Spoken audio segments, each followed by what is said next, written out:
शांति।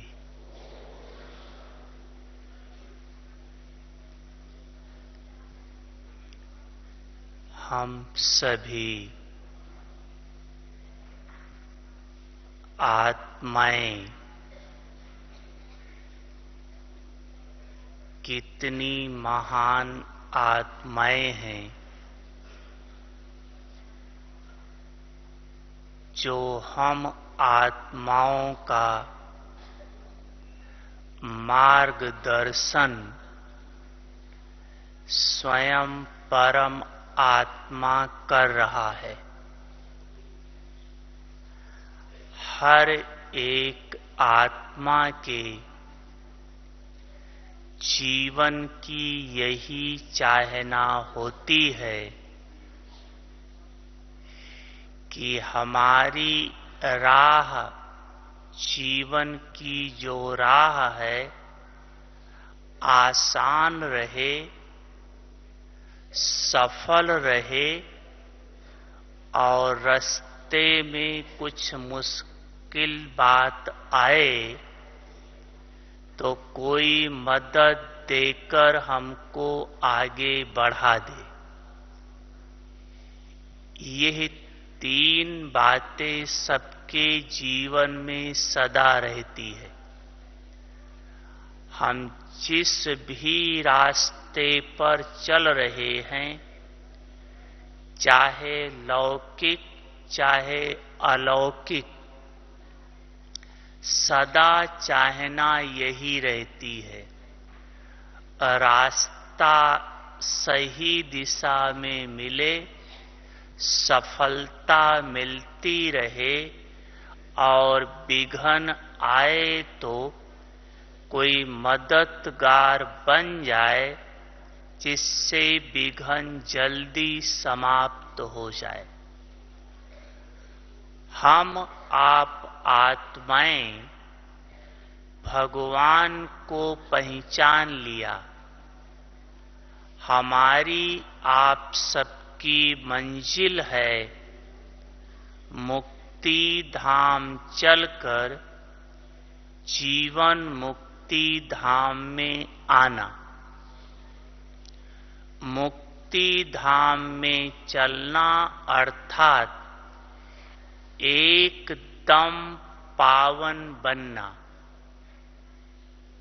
क्योंकि मुक्ति धाम में तो सर्व आत्माएं जाएंगी, लेकिन जो भगवान के बच्चे बन चुके हैं वो आत्माएं और जिन्होंने भगवान को नहीं पहचाना है वो आत्माएं भी मुक्ति धाम में तो जाएंगी, लेकिन दोनों के जाने में अंतर है। क्या अंतर है?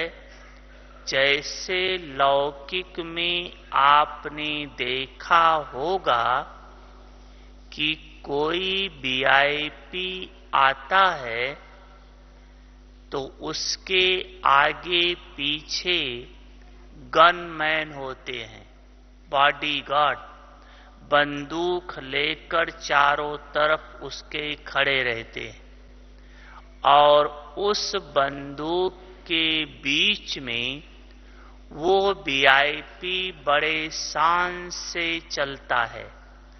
लोग उसे नमस्कार करते हैं और आपने यह भी देखा होगा कि कोई चोर या बदमाश पकड़ा जाता है तो वो भी बंदूक के बीच में ही चलता है।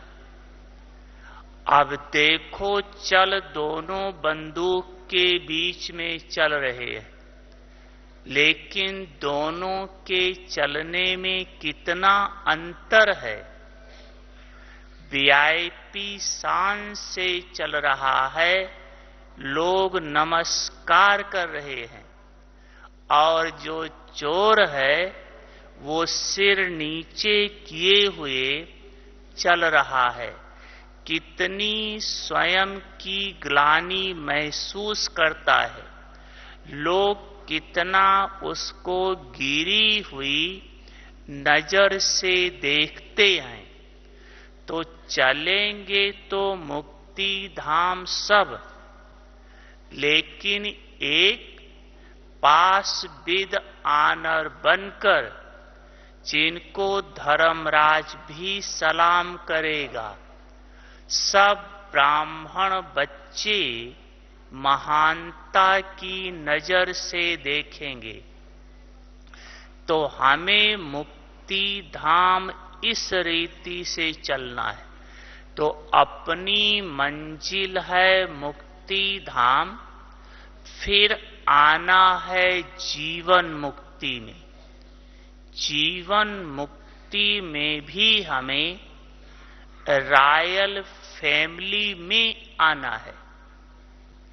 सिर्फ जीवन मुक्ति में आना बहादुरी नहीं है, क्योंकि जीवन मुक्ति में तो नौकर चाकर दास दासी चंडाल प्रजा सब होंगे। तो जीवन मुक्ति में आना बड़ी बात नहीं है, लेकिन जीवन मुक्ति में राजघराने में आना है। तो अपनी मंजिल है मुक्ति में पास विद आनर होकर चलना, और जीवन मुक्ति में राजघराने में आना। अब यह दो प्राप्ति के लिए हमें भगवान श्रीमत दे रहा है कि यह दोनों प्राप्ति कैसे हो सकती है। लेकिन बच्चे श्रीमत के अलावा कभी मन मत कभी पर मत में आ जाते, कभी मन मत और कभी पर मत। पर मत में गुरु मत भी है, व्यक्तियों की भी मत है, पर माना सभी पर। तो अगर हम इन दोनों प्रकार की मत में आए, चाहे मन मत चाहे पर मत, तो हम ऊंची मंजिल को प्राप्त नहीं कर पाएंगे। क्यों? क्योंकि श्रीमत ही हमें ऊंची मंजिल दे सकता है। किस आधार से? जो हमें श्रीमत दे रहा है उसकी 3 विशेषता है। वो किसी मनुष्य मत या मन मत में वो विशेषता नहीं है। वो 3 विशेषताएं हैं। भगवान नॉलेजफुल है, त्रिकालदर्शी है और सर्वसमर्थ है। नॉलेजफुल, त्रिकालदर्शी और सर्वसमर्थ। अब ये 3 विशेषताएं जिसके पास हों, उसकी मत आपको सहज ही श्रेष्ठ बना देगी। पहली बात, नॉलेजफुल, सभी बातों की, सभी प्रकार की नॉलेज भगवान के पास है। मनुष्य के पास या और किसी के पास सभी प्रकार की नॉलेज, और वो भी फुल नॉलेज किसी के पास नहीं है सिवाय परमात्मा के। तो जब फुल नॉलेज ही नहीं है तो आपको एक्यूरेट गाइडेंस दे नहीं सकता। जानता ही नहीं तो देगा क्या। लेकिन परमात्मा नॉलेजफुल है और सभी प्रकार की नॉलेज में फुल है, इसलिए एक्यूरेट गाइडेंस दे सकता है। दूसरी बात है, परमात्मा के श्रीमत में त्रिकालदर्शी है। कोई भी मनुष्य आत्मा कोई भी त्रिकालदर्शी नहीं हो सकता। सतयुग से लेकर कलयुग के अंत तक की नॉलेज सिवाय परमात्मा के पास किसी के भी नहीं है। तो त्रिकालदर्शी होने के कारण हम बच्चों के लिए जो भगवान श्रीमत देता है वो त्रिकालदर्शी समय कैसा है और हम आप आत्माओं के तीनों कालों को जानकर जिस बात में बच्चे का कल्याण है, मुक्ति और जीवन मुक्ति दोनों श्रेष्ठ रूप में प्राप्त करे, वो भगवान श्रीमत देता है।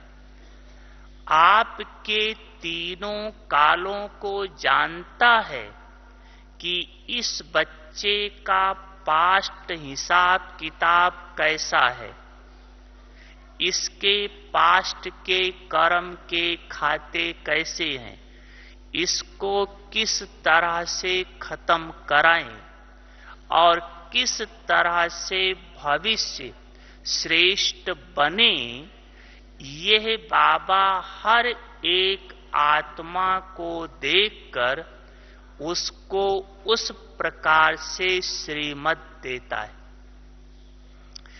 किसी के पास यह नॉलेज नहीं है कि आपके तीनों कालों को देख करके फिर आपको राय दे।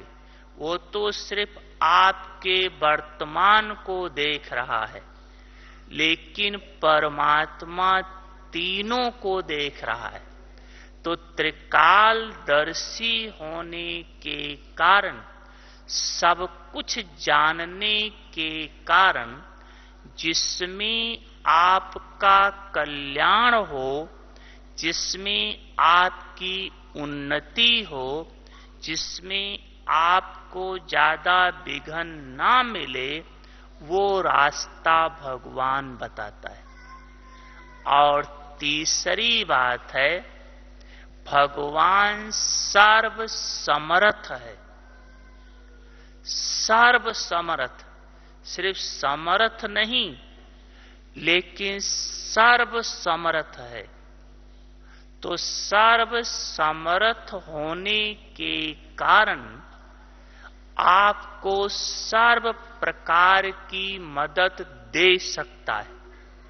सर्व समर्थ है। कोई भी आत्मा सर्व समर्थ नहीं हो सकती, थोड़ा समर्थ हो सकती है, अल्प काल की हो सकती है, लेकिन सर्व समर्थ एक परमात्मा है।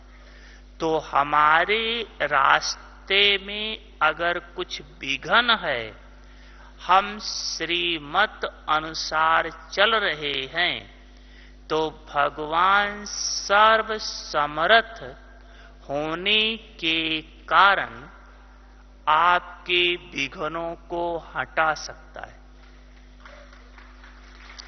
सिर्फ भगवान अपने को छुड़ाने के लिए कह देता है कि ड्रामा में जो नूंद होगा वो बाबा करेगा।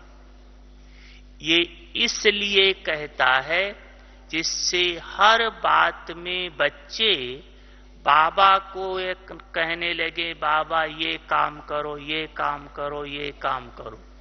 अपना पुरुषार्थ ही छोड़ देंगे अगर पुरुषार्थ छोड़ा तो कुछ नहीं मिलेगा।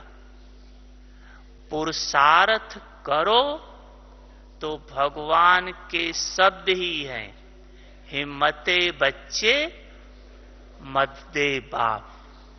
भगवान की मदद निश्चित है। तो 3 विशेषता भगवान के श्रीमत में है।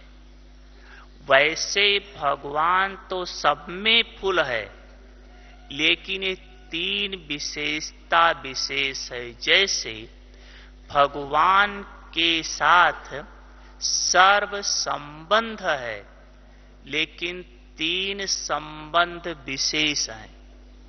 है सर्व संबंध। ऐसे भगवान सर्व विशेषताओं में सब में फुल है, लेकिन 3 विशेष हैं।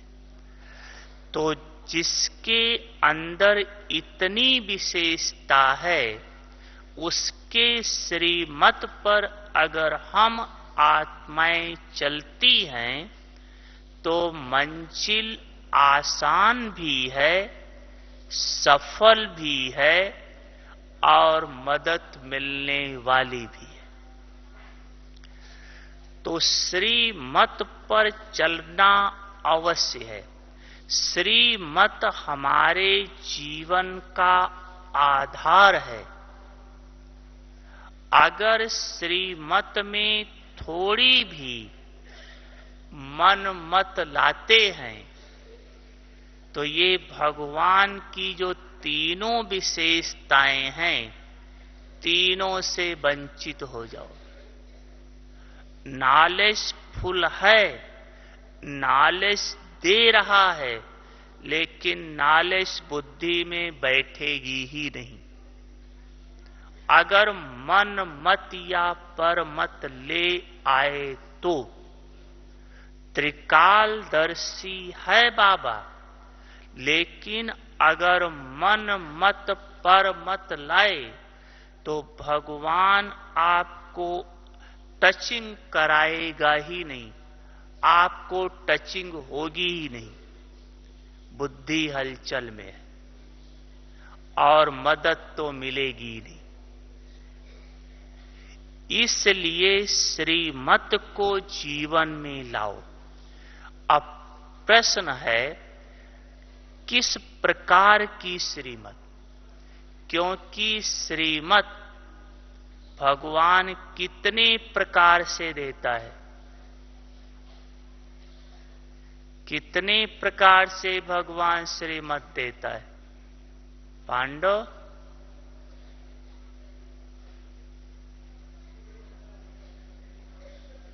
जी, अच्छा, शक्तियां बताएंगी।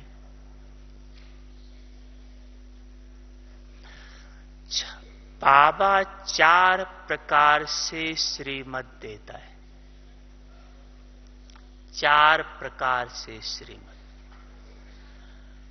पहली है मुरली, चाहे साकार मुरली चाहे अव्यक्त मुरली।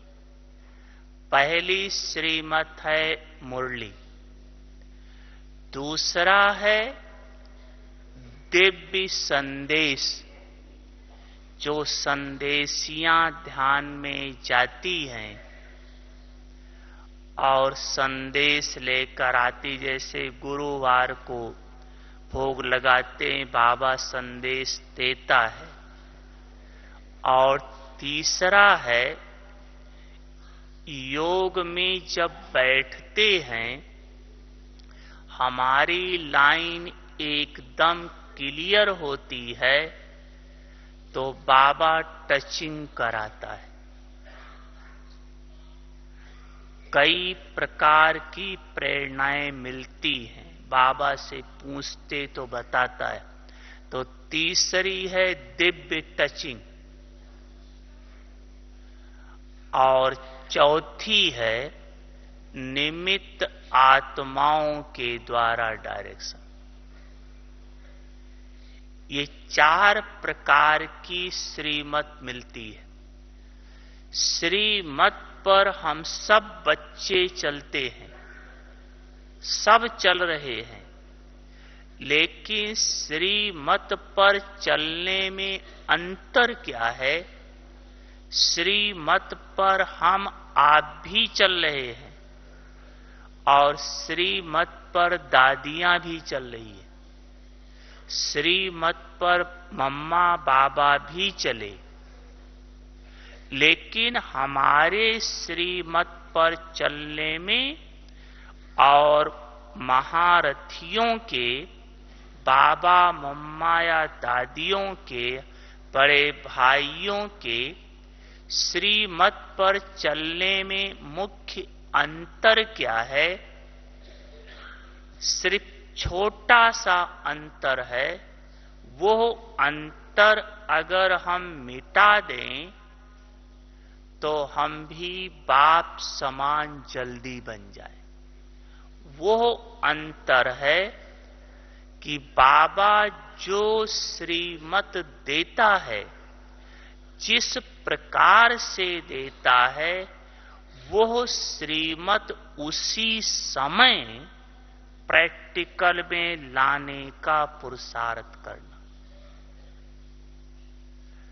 जो श्रीमत जिस समय देता है, जिस प्रकार से देता है, वो श्रीमत उसी प्रकार से उसी समय लाने का पुरुषार्थ करना। इसमें हम सब नंबरवार हो जाते। सिर्फ मम्मा बाबा या दादियों में सबसे बड़ी विशेषता यही रही कि जो श्रीमत बाबा ने जिस समय दी, उसी समय प्रैक्टिकल किया। जैसे गुलजार दादी सुनाती है कि गुलजार दादी कहती, मैंने मम्मा से पूछा, मम्मा आप क्या पुरुषार्थ करती हो?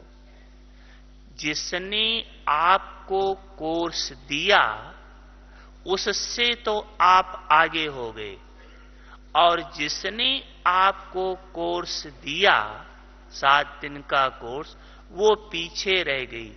तो आपने क्या पुरुषार्थ किया मम्मा, जो इतना आगे हो गई?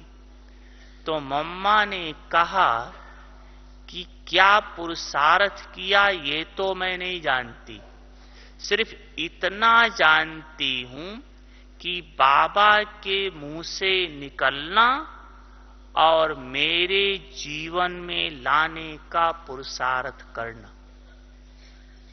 तो जो बाबा के मुंह से निकला वो जीवन में लाना सबसे बड़ा पुरुषार्थ यही है।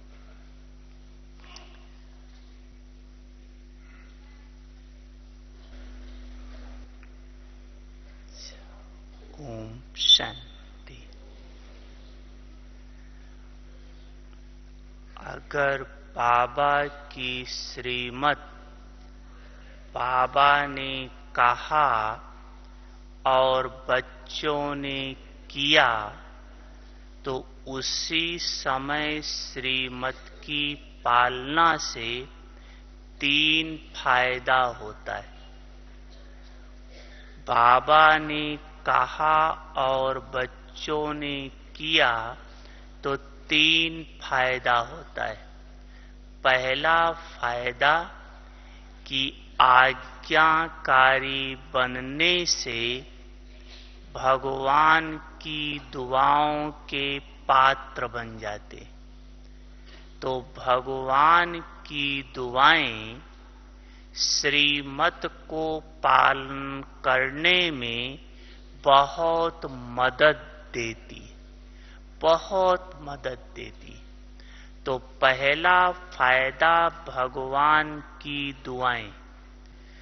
दूसरा फायदा है कि जो भगवान ने श्रीमत दिया, अगर उसी समय करो तो भगवान उस श्रीमत को पालन करने की शक्ति भी दे रहा है, क्योंकि भगवान जानता है कि आत्माएं 63 जन्म से देह भान के कारण कमजोर हो चुकी हैं। भगवान जानता है, लेकिन भगवान को आत्माओं को संपन्न बनाना है। यह बाबा जानता है कि जो मैं अभी डायरेक्शन दे रहा हूं, ये बच्चे प्रैक्टिकल कर नहीं पाएंगे। बाबा जानता है।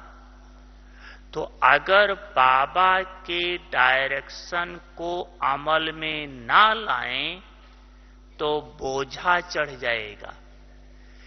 लेकिन भगवान को बच्चों को संपन्न बनाना ही है, इसलिए संपन्न बनाने की श्रीमत देता है।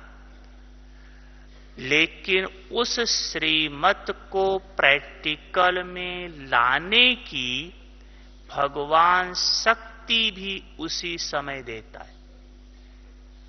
आप अनुभव करके देखो कि जिस समय जो मुरली से सुना और उसी समय अंदर संकल्प लो कि आज मुझे ये करना ही है, तो भगवान की मदद 3 रूप से होती है। उसी समय अनुभव करेंगे आप। 3 रूप से कौन सी? एक तो अंदर से उमंग आएगा, हां करें करें करें, उमंग आता है। दूसरा, भगवान का प्यार अनुभव होने लगता है कि बाबा मुझे प्यार कर रहा है, बाबा मुझे प्यार कर रहा है। भगवान के प्यार की फीलिंग आने लगती है। और तीसरी बात ये लगता है कि अभी मंजिल बहुत नजदीक है, पहुंच जाएंगे। ये भगवान की मदद शुरू में मिल जाती है।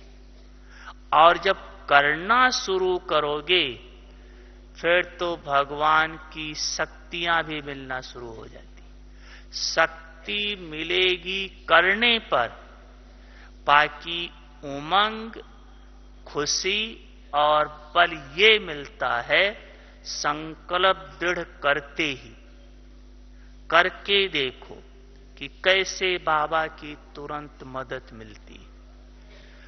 और तीसरा फायदा है, जैसे आप देखो कोई भी फल है, भोजन है, फ्रेश बना के खाओ, उसका बल और उसको थोड़े समय के बाद खाओ, उसकी ताकत में अंतर हो जाएगा या नहीं?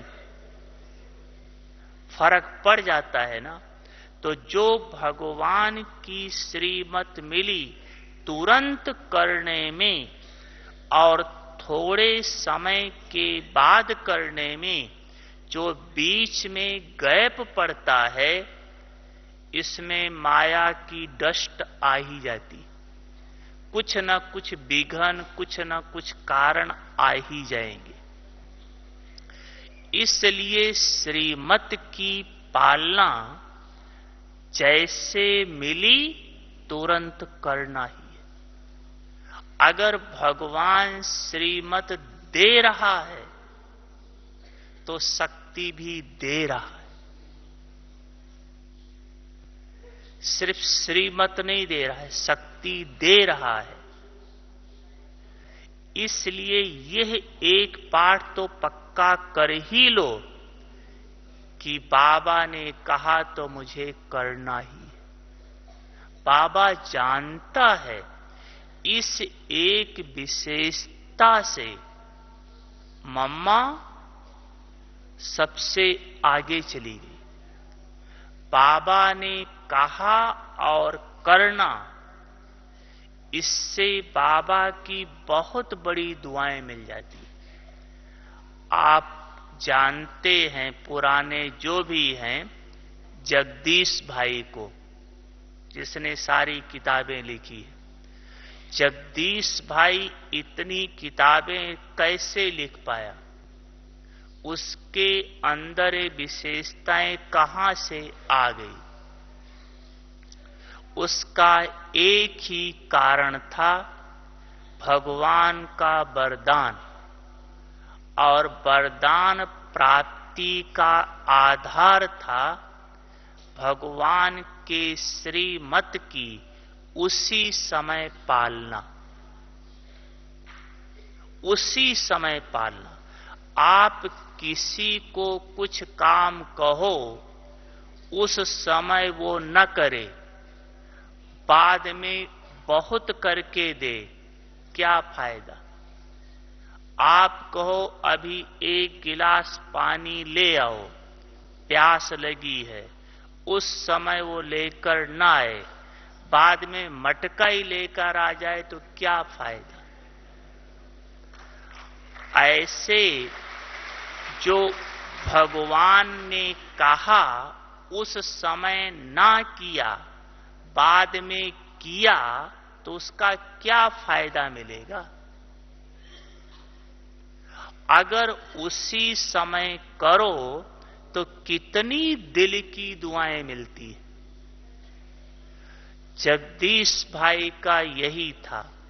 एक बार रात्रि क्लास में बाबा ने कुछ होमवर्क दिया और बोला, सब इस पर लिख करके लाना, सुबह बाबा को दिखाना। कोई बात पर दिया तो जैसे क्लास पूरा हुआ, सब कमरे में गए, लाइट चली गई। तो जब लाइट चली गई तो लिखेंगे कैसे? सब सो गए। बोला बता देंगे बाबा को लाइट नहीं थी। बाबा तो खुद ही जानता लाइट नहीं है। लेकिन जगदीश भाई नहीं सोया। वो कमरे से बाहर जाकर के जो रोड लाइट थी उसके नीचे बैठ करके उसने लिखा। और जब सुबह बाबा क्लास में आया तो बाबा ने पूछा कौन लिख करके लाया है? तो सबने एक ही जवाब दिया, बाबा लाइट नहीं थी। बाबा तो जानता था लाइट नहीं रहेगी, सब जानता था, फिर भी बोला है। तो जगदीश भाई ने हाथ उठाया, मैंने लिखा है। उसी समय बाबा ने जगदीश को संजय की टाइटल, विद्यापति की टाइटल, जो भी जितना था वरदान बाबा ने उसी समय दे दिया। अब किस आधार से मिला कि बाबा ने कहा और तुरंत किया? अब बाद में आप 10 पेज भी लिख करके लाओ तो क्या वो वैल्यू है जो तुरंत लिख करके दिया? नहीं ना। तो मुख्य बात है जो बाबा ने कहा तुरंत करना। तो बता रहे थे कि बाबा श्रीमत 5 प्रकार से देता है, 4 प्रकार से। तो उसमें पहली श्रीमत है मुरली। मुरली साकार मुरली और अव्यक्त मुरली। कईयों का प्रश्न होगा कि साकार मुरली तो कब चली है, कितना समय हो गया? अव्यक्त को भी, उस साकार को बीते हुए जो अव्यक्त पाठ चल रहा है, लगभग 30-40 बरस तो हो गया। उस मुरली को कैसे समझें कि अभी अभी बाबा कह रहा है? क्योंकि बाबा के मुंह से निकलना और हमें करना, तो बाबा ने तो तब कहा था, अब कैसे समझें कि बाबा अभी कह रहा है? बात राइट है, लेकिन बाबा ने तब कहा था, लेकिन जो मुरली में कह रहा है वो बात तो मेरे जीवन में है ही नहीं ना। तो जो बात मेरे जीवन में है ही नहीं और बाबा कह रहा है वो मुझे अभी करना है। इसलिए वो श्रीमत अभी की है। कहा तब है, लेकिन वो बात मेरे जीवन में तो नहीं है ना। इसलिए तुरंत समझो कि बाबा ने अभी कहा है, मुझे अभी करना है। और दूसरी है अव्यक्त मुरली। अव्यक्त मुरली ऐसी है जैसे लौकिक में बच्चे पढ़ने जाते हैं तो जब पढ़ाई पूरी होने को आती है, पेपर का समय आता है, तो 1 महीना या कुछ दिन पहले बच्चों को छुट्टी दे दी जाती है। जाओ अपने घर में पूरी पढ़ाई रिवाइज करो और जहां समझ में ना आए टीचर से आकर पूछ लेना। अव्यक्त मुरली भी सेम यही है। अपनी पढ़ाई का समय समीप आ गया, पेपर का समय बिल्कुल करीब है। उस लौकिक दुनिया में तो टीचर कहता आकर पूछ लेना, लेकिन अपना बाबा तो त्रिकालदर्शी है, जानता है बच्चे को किस चीज की जरूरत है, इसलिए उस प्रकार की मुरली चलाता है। तो अव्यक्त मुरली है उस समय बच्चों के आवश्यकता प्रमाण मुरली। इसलिए जो मुरली चली तुरंत धारण करना है, क्योंकि बच्चों के आवश्यकता प्रमाण मुरली चल रही। दूसरा है दिव्य संदेश। दिव्य संदेश जो बाबा दे रहा है संदेशियों के द्वारा, वो वर्तमान माहौल को देख करके, वर्तमान वायुमंडल परिस्थिति को देखते हुए उस समय बच्चे कैसे सेवा करें, कैसा अपना पुरुषार्थ बढ़ाएं, कैसे स्वयं को सेफ रखें, यह बाबा संदेश में देता है। वर्तमान माहौल को देखते हुए, इसलिए संदेश के द्वारा जो श्रीमत आपको मिलती है, जो संदेश मिलता है, तुरंत वो प्रैक्टिकल में लाना है उसी समय के लिए। अगर तुरंत लाओ तो जैसे पीछे बताया उसका बहुत सुंदर रिजल्ट मिलेगा। और तीसरा है दिव्य टचिंग। आप योग में बैठते हैं, हर एक को टच होता है जब योग अच्छा लग जाता है।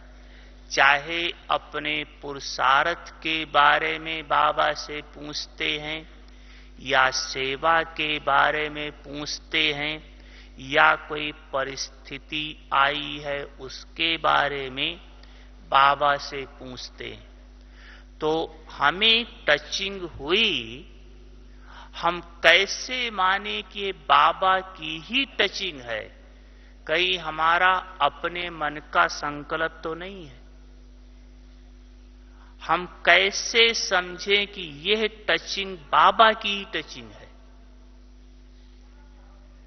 जो आपको योग में टचिंग हुई, ये हम कैसे समझें कि बाबा की ही टचिंग है।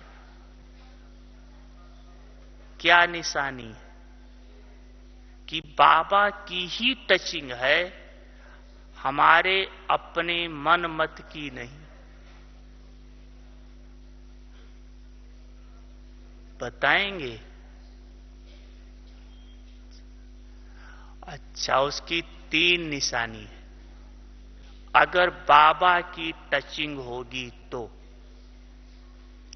जो आपको टच हुआ, पहली निशानी है कि आपको अंदर से ये महसूस होगा कि यह मेरी शक्ति से बाहर की बात है।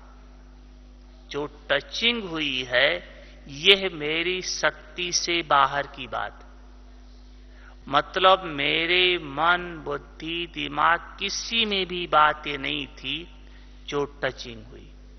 तो पहली कि मेरी शक्ति से बाहर की बात।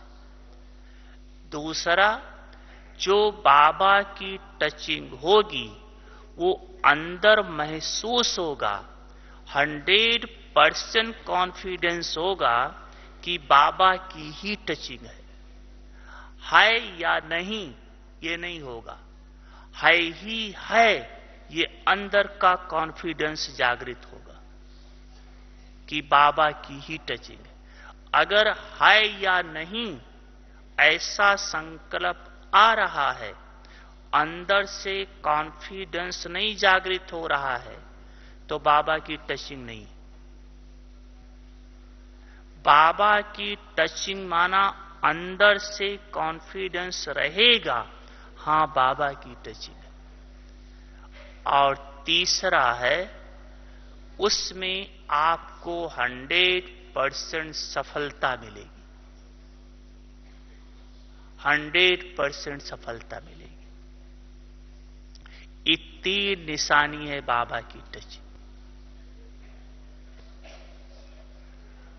तीसरी बात बताई, जो बाबा आपको श्रीमत देता है, श्रीमत में भी एक है पर्सनल श्रीमत, एक है जनरल श्रीमत। तो पर्सनल श्रीमत को जनरल श्रीमत में नहीं यूज करो। पर्सनल श्रीमत किसी को देख करके दी जाती है, उसके सरकमस्टांसेस, परिस्थिति को देख कर दी जाती है। वो सिर्फ उसी के लिए है, सबके लिए नहीं है। अगर वो श्रीमत आप है उसके लिए मान लिया, अपने लिए, तो सफलता नहीं मिलेगी। उदाहरण के रूप से ब्रिजमोहन भाई और रमेश भाई दोनों चार्टर्ड अकाउंटेंट हैं। तो जब दोनों साकार बाबा से मिले, दोनों का धंधा एक ही था, तो बाबा से मिले तो दोनों ने यही कहा कि बाबा मुझे बाजार की चाय पीनी पड़ती है, पीऊं या नहीं पीऊं? तो ब्रिजमोहन भाई को बाबा ने कहा पियो, और रमेश भाई को कहा नहीं पियो। दोनों एक ही हैं, लेकिन एक को बाबा बना कर रहा है, एक को छुट्टी दे रहा है, पर्सनल है। तो ब्रिजमोहन भाई को पीने की छुट्टी इसलिए दिया, बाबा ने कहा कि अगर आप नहीं पियोगे तो आपके साथ वाले ऑफिसर नाराज हो जाएंगे, आपको जो इतनी सेवा में छुट्टी मिल जाती है वो आपको देंगे नहीं। इसलिए उनको नाराज नहीं करो, पी लो बाबा को याद करके। और रमेश भाई को कहा आपको नहीं पीना है। अगर आप नहीं पियोगे तो जो आपसे काम कराते सीए है ना, अकाउंटेंट का जो काम करते हैं, अगर उनके हाथ का आप चाय भी नहीं पियोगे तो कहेंगे देखो कैसे वकील साहब कि आज मेरे हाथ से चाय भी नहीं पीते हैं, ये तो बहुत ईमानदार हैं, ये तो एक पैसा भी नहीं लेते। अरे आपके पास लाइन लग जाएगी। अब देखो, दोनों को पर्सनल पर है, लेकिन अंतर कितना है। इसलिए श्रीमत की पालना कुछ पर्सनल है, कुछ जनरल है। आज हमने पर्सनल श्रीमत को जनरल में ले लिया है। जैसे बाबा मिलिट्री वालों को कहता है कि मजबूरी हालत में ब्रेड खा सकते हो, बिस्किट खा सकते हो या कुछ ले सकते हो। अब उसको दिया पर्सनल श्रीमत है, ले लिया है जनरल। क्या कि हैंड टच नहीं है। अब इस श्रीमत को जनरल लेने से जो ये क्या लिम्का, कोका कोला, बिस्किट जो भी खाते पीते हैं, इससे अन्न का प्रभाव मन पर इतना पड़ रहा है कि योग लगना बड़ी दूर हो गया है। इसीलिए योग नहीं लग रहा है, मन भटक रहा है। अन्न का प्रभाव मन पर पड़ रहा है, श्रीमत की अवज्ञा का दंड पड़ रहा है।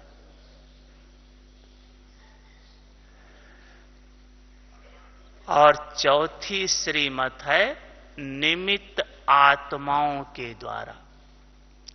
निमित्त आत्माएं जो आपको डायरेक्शन दे रही हैं, वो भी बाबा के बताए हुए श्रीमत के आधार से ही दे रही। उनके डायरेक्शन को माना बाबा के डायरेक्शन को मानना है। कई सेंटर पर क्या होता है, बहनें छोटी हैं और स्टूडेंट थोड़े पढ़े लिखे हैं या धनवान हैं या उम्र के बड़े हैं, तो उनको लगता ये हमें क्या पढ़ाएंगी, इनसे ज्यादा समझदार तो हम हैं। वो बहनों को भी चलाने की कोशिश करते। लेकिन बाबा ने कहा कि उनको निमित्त किसने बनाया है? बाबा ने निमित्त दादियों के द्वारा उनको निमित्त बनाया है। हमसे ज्यादा विशेषता है, तब भगवान ने उनको उस स्थान पर रखा है, गुरु भाई की गद्दी दिया है।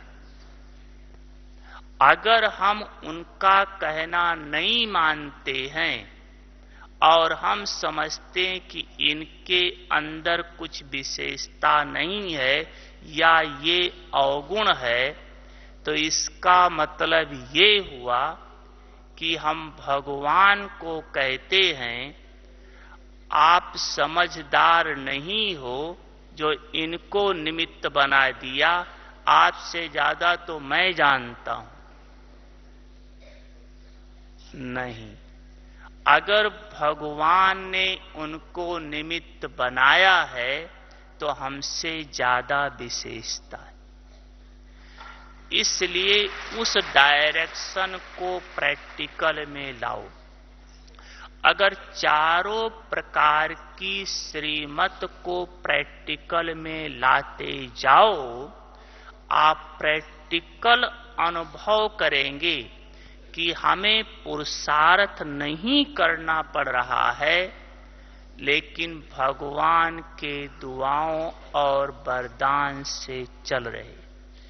क्योंकि बाप का 3 रूप एक साथ है और तीनों रूप से श्रीमत देता है, बाप, टीचर, सतगुरु। अगर बाप की आज्ञा की पालना करो तो आशीर्वाद मिलेगा, टीचर की आज्ञा की पालना करो तो दुआ मिलेगी, सतगुरु की आज्ञा की पालना करो तो वरदान मिलेगा। आशीर्वाद, दुआ और वरदान, ये तीनों जिसको मिल जाए, भगवान के द्वारा आशीर्वाद, दुआ और वरदान, सोचो उसके लिए क्या काम मुश्किल है, कितना सहज हो जाएगा। भगवान की आशीर्वाद, भगवान का दुआओं का हाथ, भगवान का वरदान उड़ा देगा आत्मा को। लेकिन आशीर्वाद लेने के लिए आज्ञाकारी, जो श्रीमद्दी उसी समय उसी प्रकार फॉलो करना। टीचर से दुआ लेने की विधि, पढ़ाई रेगुलर, पंक्चुअल और होमवर्क करना। पढ़ाई रेगुलर, पंक्चुअल और होमवर्क करना। और सतगुरु से वरदान लेने की विधि, सतगुरु के समान अशरीरी होने का अभ्यास करते रहना। फरमान बरदार, सतगुरु का मुख्य फरमान है, अशरीरी बनो, मेरे समान बनो, मेरे साथ साथ घर चलना है। सतगुरु वापस घर ले जाएगा। तो जितना अशरीरी होने का अभ्यास, सतगुरु का वरदान मिलता जाएगा। तो बाप, टीचर, सतगुरु तीनों रूप से, तीनों के श्रीमत को जिस समय जैसे कहा, उस समय उसी प्रकार से प्रैक्टिकल में लाने का पुरुषार्थ करो, तो आपके जीवन की जो मंजिल है, मुक्ति में पास विद आनर होकर चलना और जीवन मुक्ति में राजघराने में आना, उस सहज प्राप्त हो जाएगी। अच्छा, ओम शांति।